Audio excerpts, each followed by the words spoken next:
Assalamualaikum.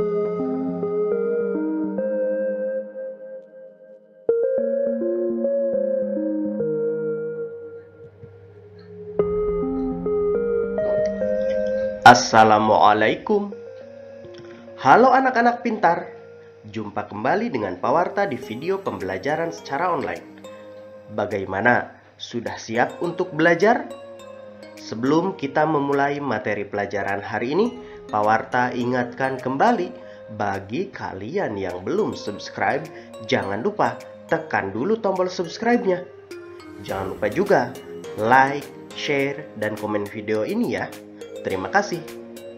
Baiklah anak-anak pintar, mari kita awali pertemuan kita hari ini dengan berdoa bersama menurut agama dan kepercayaan masing-masing.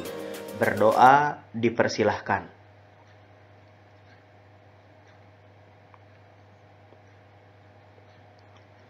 Selesai.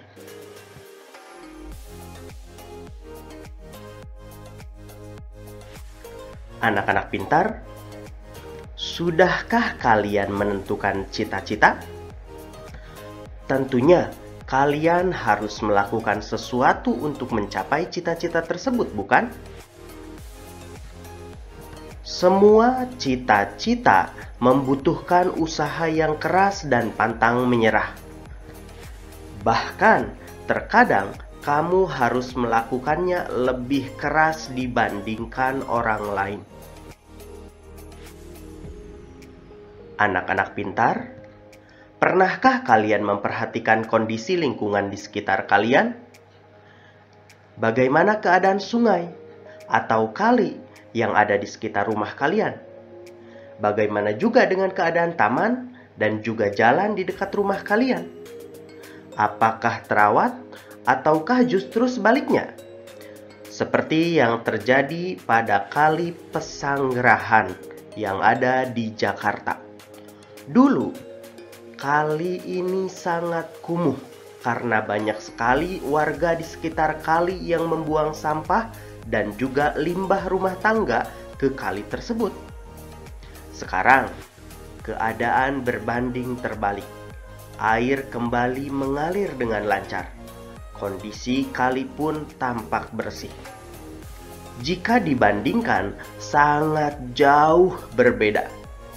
Hal tersebut tentu tidak terjadi begitu saja. Ada orang hebat yang sangat berjasa.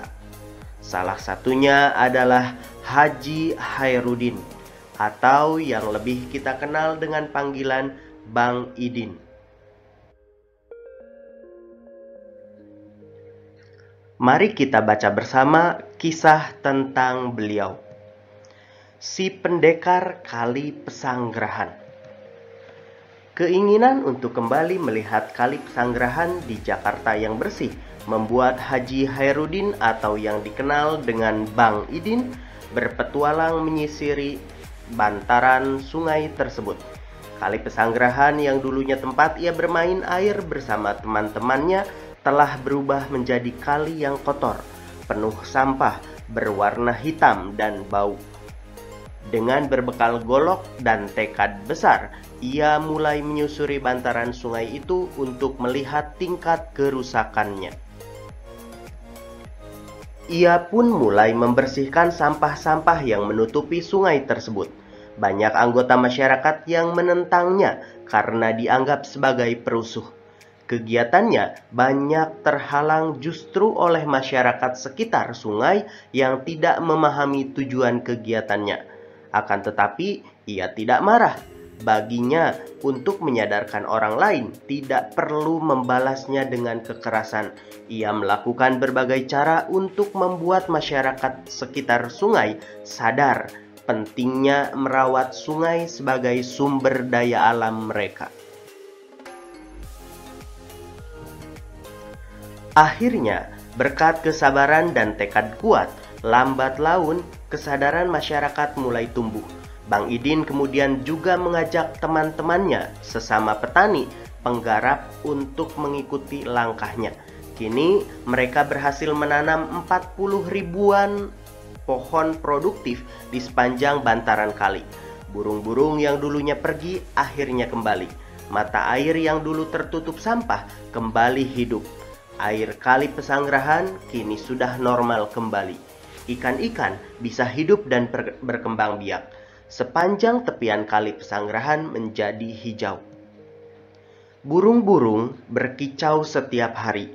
Bahkan burung cakakak yang bersarang di tanah dan sudah jarang ditemui di wilayah lain di Jakarta kini juga bisa ditemukan. Pohon-pohon yang mulai langka di Jakarta dapat dijumpai di sini. Belum lagi tanaman obat yang jumlahnya mencapai 142 jenis.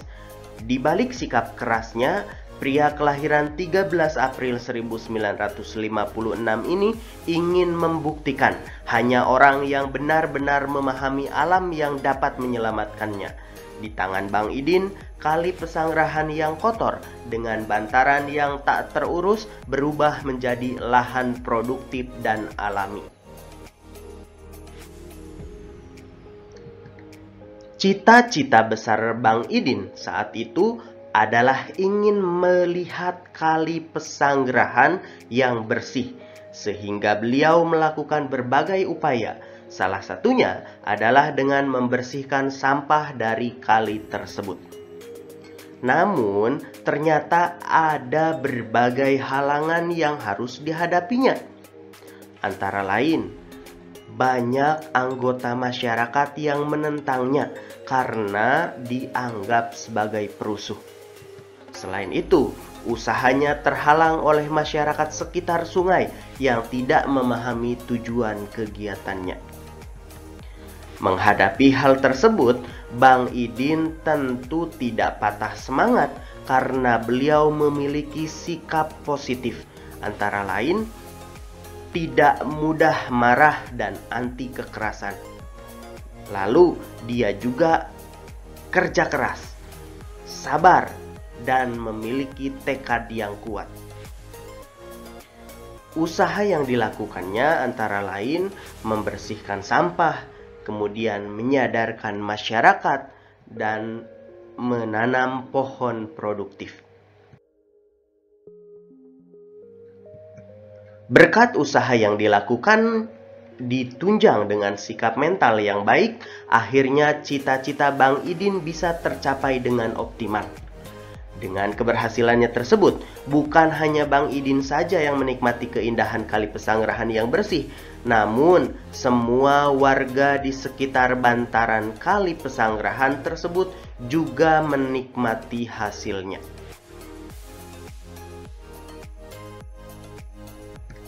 Cita-cita Bang Idin sungguhlah mulia.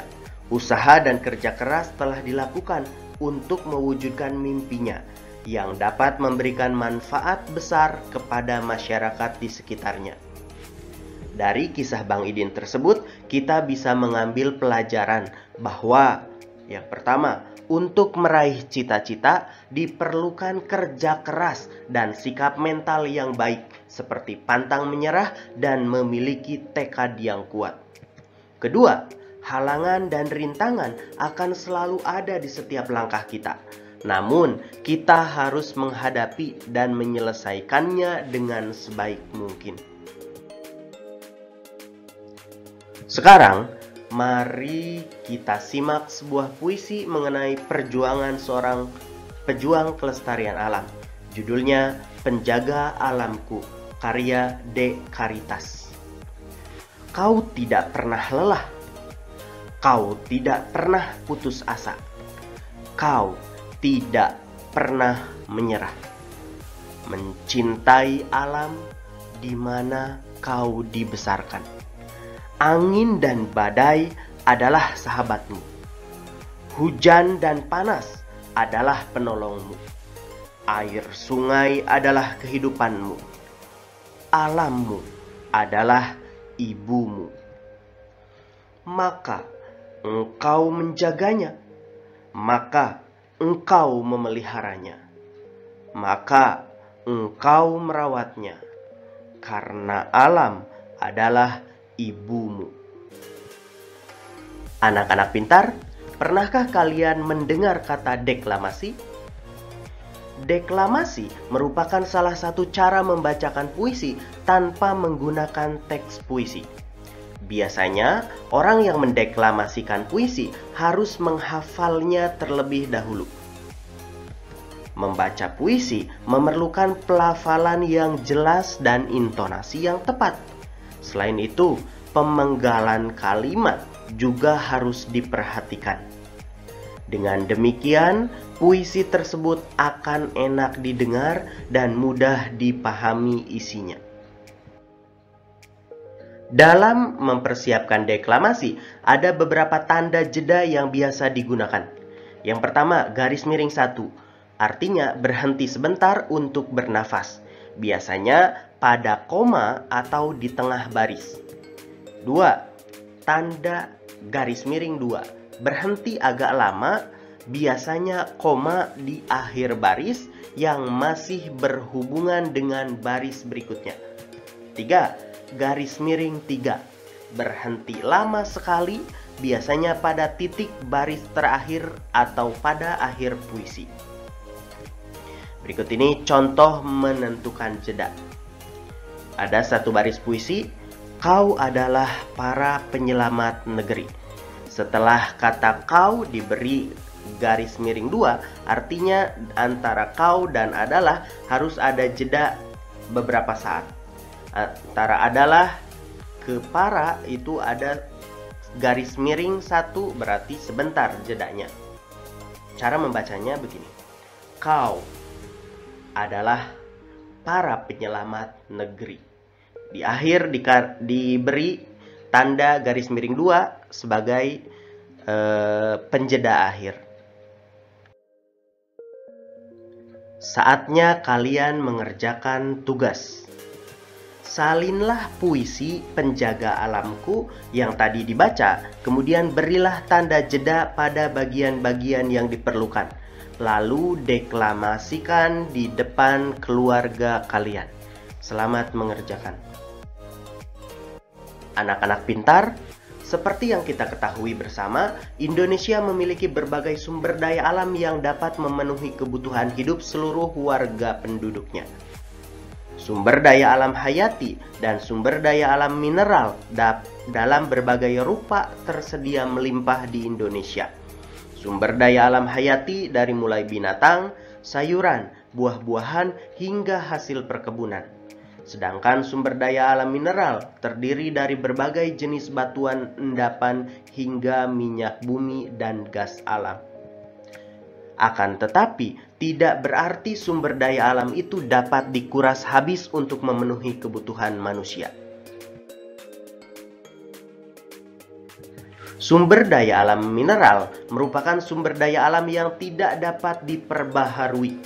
Jenis sumber daya alam tersebut memerlukan waktu yang sangat lama dalam pembentukannya.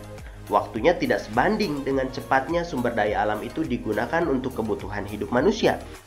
Sumber daya alam mineral yang dimaksud berupa batuan dan juga berupa bahan tambang. Batuan dapat berupa pasir, tanah liat, atau yang sudah menjadi semen. Sedangkan bahan tambang antara lain batu bara, emas, perak, besi, tembaga, hingga minyak bumi. Sumber daya alam hayati berupa tumbuhan dan hewan yang menjadi sumber makanan manusia. Selain itu, tumbuhan dan hewan berperan untuk menjaga keseimbangan alam. Bencana alam yang terjadi salah satunya karena keseimbangan alam terganggu. Banjir di Jakarta karena sungai-sungai tidak dipelihara dan dijadikan tempat pembuangan sampah. Hal ini menyebabkan kerugian yang sangat besar, baik bagi manusia maupun bagi makhluk hidup lainnya. Alam dan sumber daya alam memang harus dijaga agar lestari. Semua orang dapat melakukan sesuatu untuk menjaga dan memeliharanya. Jika alam rusak, manusia dan makhluk hidup lainnya akan kehilangan tempat tinggal dan sumber kehidupan. Oleh karenanya, manusia harus berusaha menjaganya. Salah satunya adalah dengan mengkampanyekan usaha sederhana memelihara lingkungan melalui poster. Poster dibuat dengan menambahkan gambar dan tulisan pada selembar kertas dengan tujuan untuk menarik perhatian masyarakat luas. Berikut ini ada beberapa contoh poster. Poster yang pertama ada gambar seorang anak membuang sampah pada tempatnya. Di situ dituliskan, "Jangan lupa buang sampah pada tempatnya. Sayangi bumi kita."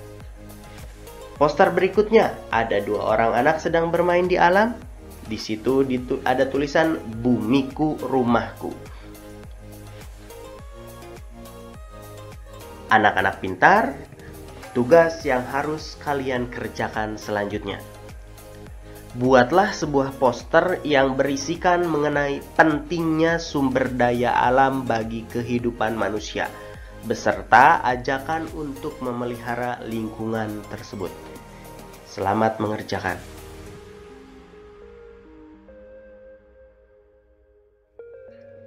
Anak-anak pintar, demikianlah materi pembelajaran kita hari ini.